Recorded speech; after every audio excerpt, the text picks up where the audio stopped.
ओम श्री परमात्मने नमः। सर्वेभ्यो नमो नमः। भगवत गीता की इस सीरीज में द्वितीय अध्याय चल रहा है। तो इससे पूर्व जो है भगवान ने इससे पहले श्लोक में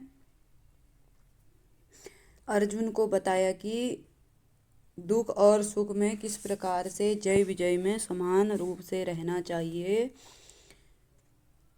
और कर्म के बंधनों में नहीं फंसना चाहिए। इस प्रकार की बातें अर्जुन को बताई।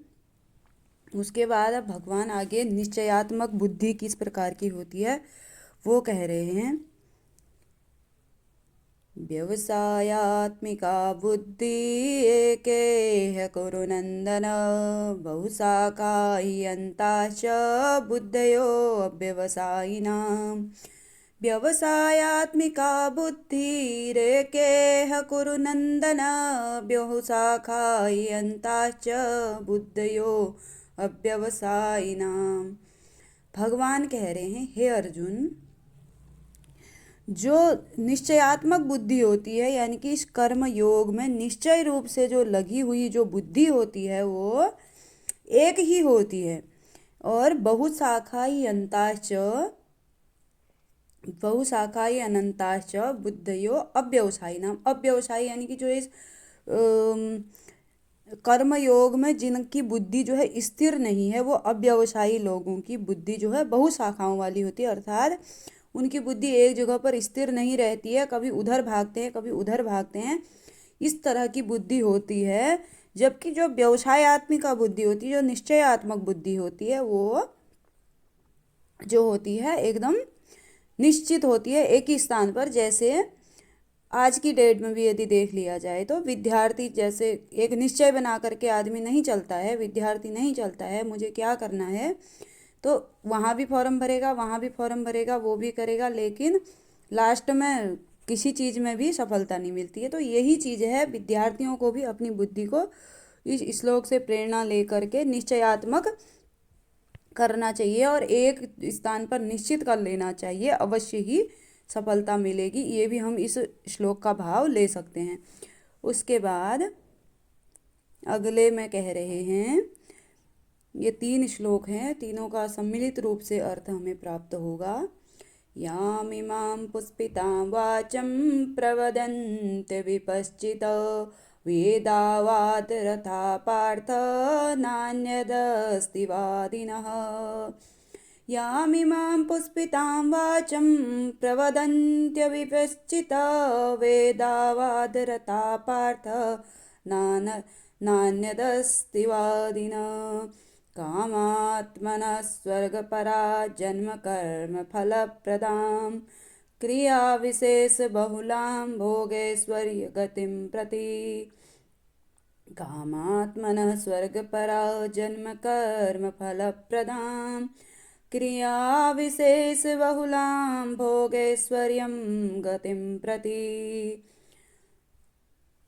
भोगैश्वर्यप्रसक्तानां तया प्रहतचेतसां भोगैश्वर्यप्रसक्तानां तयापहृतचेतसां व्यवसायात्मिका बुद्धि समाधौ न विधीयते।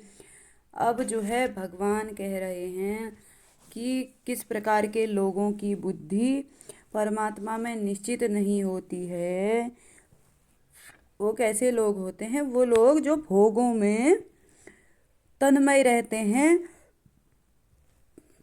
और कर्म फल के प्रशंसक वेद वाक्यों में ही प्रीति रखते हैं। अर्थात कर्म का फल, क्योंकि भगवान आगे जा करके कहेंगे कर्मण्येवाधिकारस्ते मा फलेषु कदाचन। तो यहाँ पर कह रहे हैं कि कर्म फल के प्रशंसक वाक्यों में ही उनकी प्रीति होती है, यानी कि जो कर्म करने के बाद फल जिन वाक्यों में बताया होता है ऐसा करके ऐसा फल मिलेगा, तो उन्हीं में उनकी प्रीति होती है। और उनकी जो बुद्धि लगती है वो कहाँ पर लगती है? स्वर्ग परा जन्म कर्म फल प्रदाम, यानी कि उस स्वर्ग को पाने की इच्छा में ही उनकी अधिकतर बुद्धि लगी रहती है और जो है वो भोग ऐश्वर्य की चीज़ों में ही अधिक उद्यम करते हैं, जहाँ पर उनको भोग की प्राप्ति होती है, ऐश्वर्य की प्राप्ति होती है।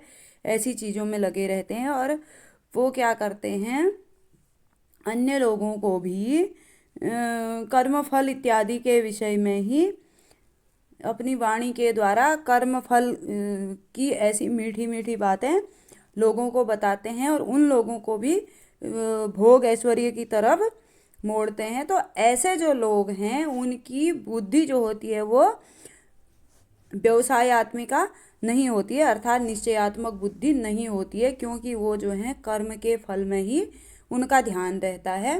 तो इस प्रकार से जो है भगवान ने कर्म फल का यहाँ पर निषेध किया है। जो आगे कहेंगे कर्मण्येवाधिकारस्ते मा फलेषु कदाचन, उसी प्रकार का भाव यहाँ पर भी प्राप्त होता है कि जो कर्म फल है, कर्म के फल को ध्यान में न रख करके कर्म में केवल कर्म में निश्चय कर लेना है, कर्म में अपनी बुद्धि को स्थिर कर लेना है और उस भाव से कर्म को करना है। और जो लोग बताते हैं ये कर्म करके ये फल मिलेगा, ये उनके साथ जो है अपना समय खराब ना करके, उनकी बातों को सुनने में अपना समय खराब ना करके अपनी बुद्धि को निश्चयात्मक बना करके निष्काम भाव से कर्म करना है। ऐसा ही जो है इस श्लोक का हम भाव समझ सकते हैं।